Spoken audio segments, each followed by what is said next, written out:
people want to be more like you. Really? So, and you know what, for the fate of humankind, I think it would be great to have more Elon Musks. So what do we need to do to become more like Elon? I don't know if it's, I think it maybe sounds better than it is.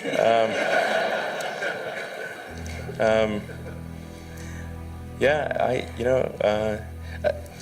I mean, honestly, like there's a friend of mine who's got a great saying about creating a company, which is trying to build a company and have it succeed is like eating glass and staring into the abyss. So, I mean, what tends to happen is it's sort of quite exciting for the first several months of starting a company, and then reality sets in. Things don't go as well as planned. Customers aren't signing up. The technology or the product isn't working as well as you thought.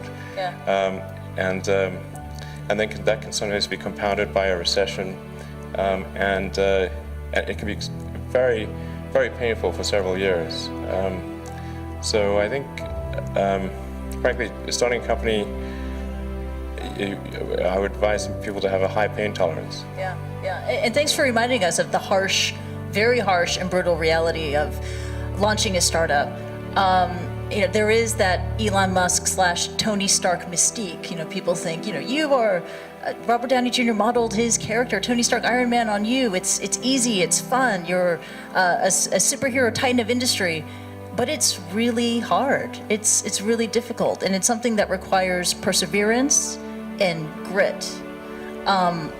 Do you fear that maybe in this generation or the younger generation that they don't have that perseverance and grit to take on these really tough challenges?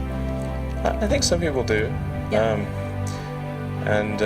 But no, I think it is definitely true that, I mean, maybe there are occasionally companies that get created where there's not an extended period of extreme pain, but I'm not aware of very many of such instances. But I do think that new great entrepreneurs are born every day, and we'll continue to see amazing companies get built.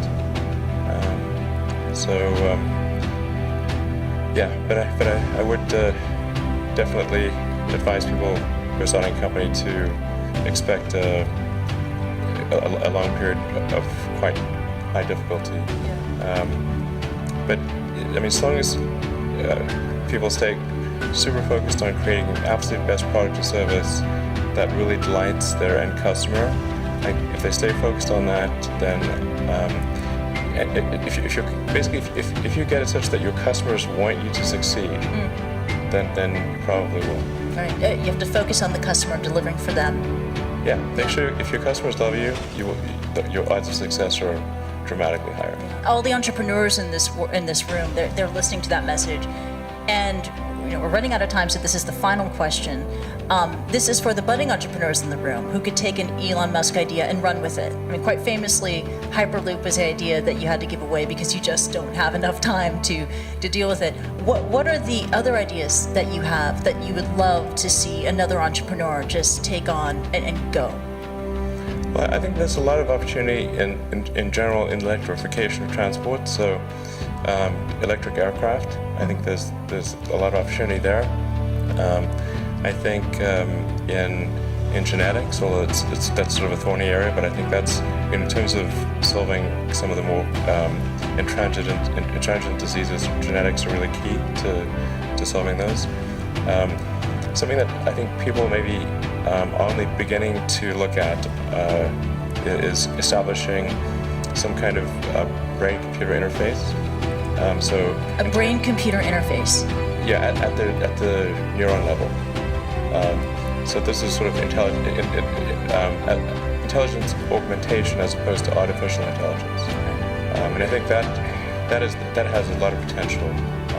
You mentioned this to me yesterday. I really had kind of no idea what you were talking about, and then I looked up Ian Banks' Neuralink. That's right. Exactly. And so it's this concept of wiring the brain. So it's either there could be a brain internet, and it could also mean that we can upload our thoughts to the cloud. You would never forget anything. And you wouldn't need to take photographs. Yeah. I know, it's incredible. I mean, you would never forget anything. You would expand your ability to process information, to remember information, right? But then when the denial of service attack happens, you gotta watch out for hacking. That could really be awkward. Watch out for that. But also, and then I read it can also be used to fight degenerative diseases like Parkinson's too. Yeah, absolutely. Yeah, yeah. And I think it actually would be quite an equalizer as well, because I think the delta between it would sort of even things out. I think. You mean in humankind? Yeah, people yeah. would be. There would be no education disadvantage. Everyone would be starting at the same level. Yeah.